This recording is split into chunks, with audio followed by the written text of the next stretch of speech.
doubts for it being anywhere near like the traditional way we run a newsroom.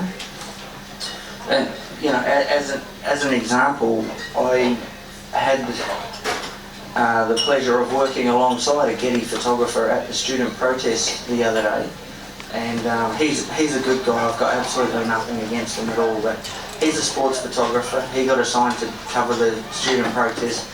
They went for hours, like nearly 3 hours, those protests. So after 2 hours, he left. So did I. That's because we were having redundancy meetings back at the office, and I was the only one working by the sounds of it. So I thought, it's nearly over, I think I'll duck back. Went back and got into my car, and I had the AM radio on, news radio, and Raphael Epstein informs me that they're arresting people from the job I've just left. So I had to pull the handbrake through and run through a police roadblock and pulled up at the job and got enough photos to cover our paper. But Getty were nowhere to be seen. So if we were relying on Getty up against the Herald Sun had 4 photographers there, and I was the only photographer at that for us. If we were relying on Getty, we would not have had a single arrest photo for the day. So, you know, this is what their new working model. I've got my doubts. You know, they're not news people. If you have news in your veins, you listen to old man AM radio, and if you don't, you listen to SEN. Occasionally, mate. Jason, can you tell us about your best picture? Like, you've got one frame tonight, one from Iraq. Can you tell us a little bit about that? I can certainly tell you about that picture. I don't have it. I don't have a best picture yet, a best frame yet. I'm still hoping to take it. But this one I took while on assignment in Iraq with Paul McGough. Looks like media house. And it was just before the war, just before it had started, so I got to do 2 shifts of in Iraq, one before the war and one after.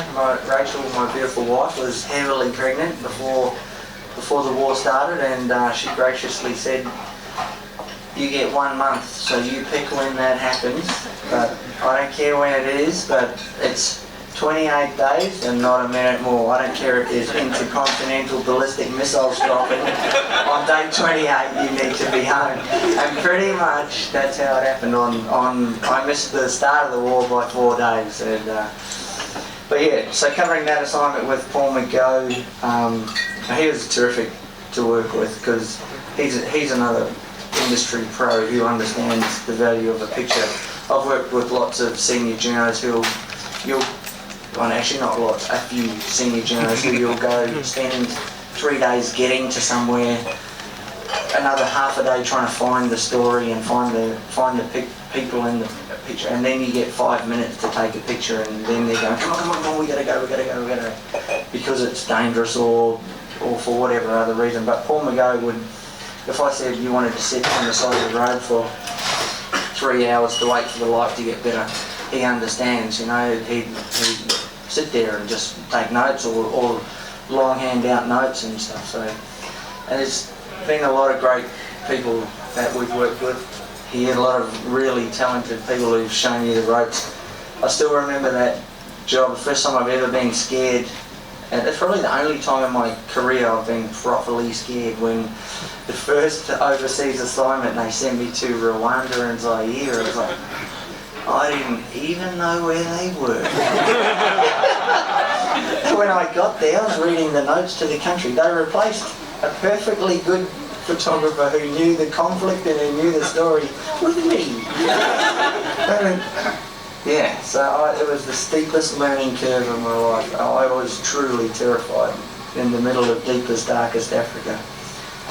So, what sort of feedback have you had from your colleagues at other places, Joe? The industry's in mourning, Steve. I'm not sure if everyone heard that, but they've asked about what kind of feedback we're getting from our colleagues in different papers and in different parts of the media. And I guess the best description would be to say that there's an overarching sense of mourning. People can feel the demise of what was once something great, and we're all pretending, we're all skating around the edges of it, but it's not going to be the same. Everyone knows it. Anyone who breathes and lives it and loves it, it's not going to be the same. We can't do what it hurt enough trying to fill the gaps from all the great people that left last time. To lose half again it's going to be hard. It's going to be really hard. So you'll be dealing with some anonymous Getty person or whoever else. I don't mean to pick on Getty or whoever it might be, but we're a current cohesive unit which is sometimes very slow and quite arduous to get moving, but when we get moving it's usually the right people doing the right job, and it's thoughtful and interesting.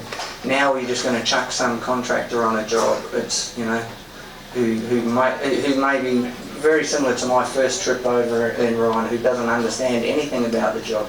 You're trying to get a sports photographer to understand who may not understand Canberra politics at all, while he's got to follow Tony Abbott around for the day, and he might not understand what is actually happening. So how do you pick up the nuances of what might be? But yeah, it's going to be, the product will be lesser. No matter, they can put lipstick on this pig any way they want, but it's still a pig. Jason,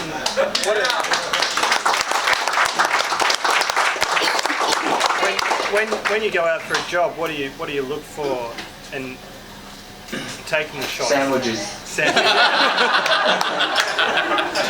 How do you work with the journos, and what do you look for in a job? It's the question was when I go out on a job, what do I look for? And apart from sandwiches, it's usually a journo, because for the last couple of years they haven't actually been able to come with me. I had one ride in the car the other day, and I had to move so much stuff from the front seat.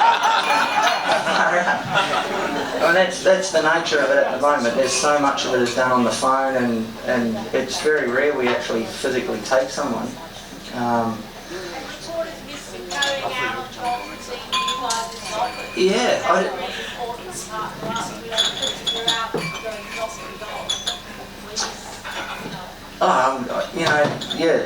How could you not miss it? This was the best bit of it, and this is what I've loved over the nearly 19 years that I've been here. I mean, 1 minute I'm on a plane with Tony Abbott in a one-on-one with our top political writers, and the next day I'm in a paddock with Joe Blow Farmer, who is just, there's no rhyme or reason to it. You get to meet all facets of Australian life, and it makes it the greatest job in the world. It's a really tough thing to potentially step away from, and because of the uncertainty of what it'll be in a couple of weeks, everyone's actually looking as to whether they want to be in it. Anyway, stay positive, stay positive.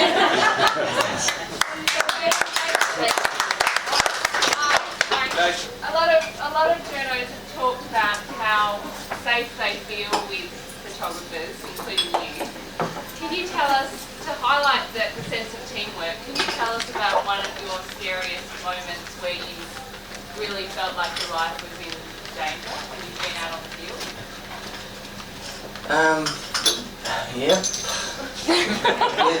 The real scary ones are journos aren't there most of the time. Because the really scary ones, the front of the pointy line ones, I've usually been there on my own. A couple of times in the cars we've been shot at,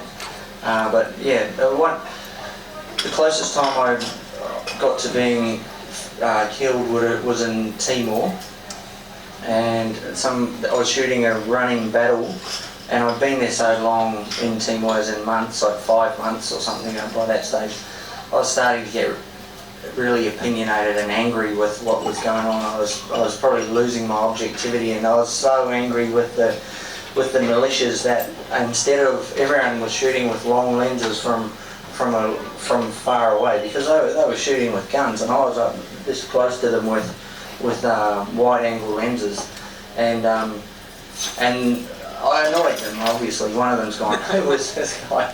And one of them's tried to stab me, thank Christ. One of the police officers has grabbed his hand just before a great big knife has gone into me. And I had to file all that colour to Lindsay Murdoch lying down in the bath in the hotel.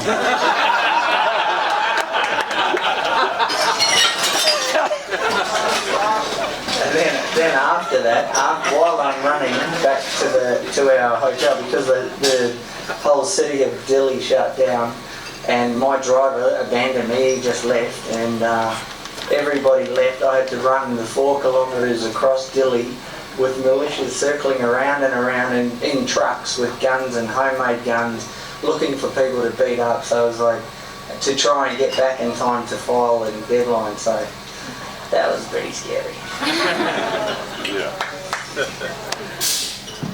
Yes.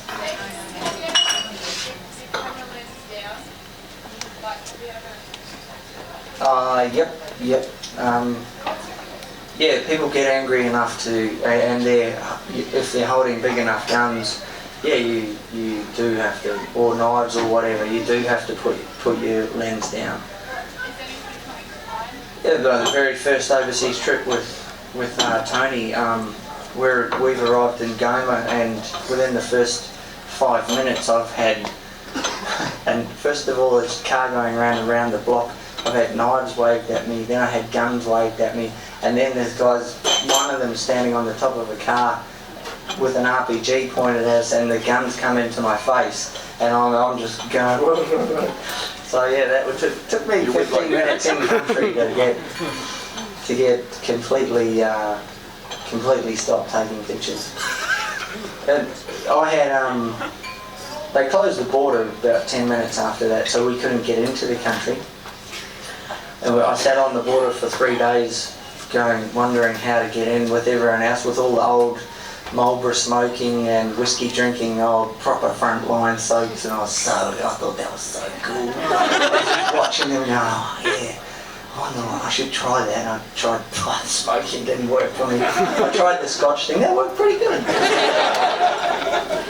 But I just thought, yeah, I could probably do this, and then about 10 years later, and you see some of the same guys in Timor, and they're still doing it, and they don't know how to talk about anything else. And they say, do you remember that there? Oh, you don't know, you weren't there. I was just thinking, oh no, I'm not sure I want to be one of those guys. But anyway, we eventually got back into country, and thank God this big Rhodesian photographer for Newsweek took me under his wing, and he showed me the way, and thank Christ he did, because I was shot at on that trip, properly shot at, where you're standing there and you hear and then you hear da da da da da da. Like, so it's gone past you. You think, fuck. It's amazing how small you can be. I was in a drain about this high, snaked my way back up the ridge, and yeah, and then back in those days, like Fairfax gave you water cash, because ATMs in Goma weren't too flash. So we went in, we crossed the border to drop off some bags of rice, and the photograph people, they finally opened it up, and then they said, oh no, the trucks I was on the last 2 rice trucks. They said, no, we're going to keep these trucks. I said, what? No, we're keeping these ones, and so the people had to ride back on some other trucks, and we didn't realise. So there were no cars driving back. So Mark Peters and I from Newsweek, we had about 15 kilometres to run from the, 10, I'm exaggerating now, every time I tell it it gets longer. Probably about 10 kilometres from the stadium back across the border with our full load of camera gear on, and I had $5,000 strapped to my body. I was thinking, their money's blowing in the street like leaves. I was thinking, $5,000. It's a pile of money about this high in that country. They'd kill me in an instant if they had any idea. It's like, it's amazing how fast you can run with that much money. Hey, Jace, hanging around journos for so long, have they helped you write your captions? I can 100% guarantee I'm the one of the world's worst caption writers. Detail. It doesn't need. I should be better, but yeah, but I am hopeless. Anyway, thank you very much, people. Thanks for coming.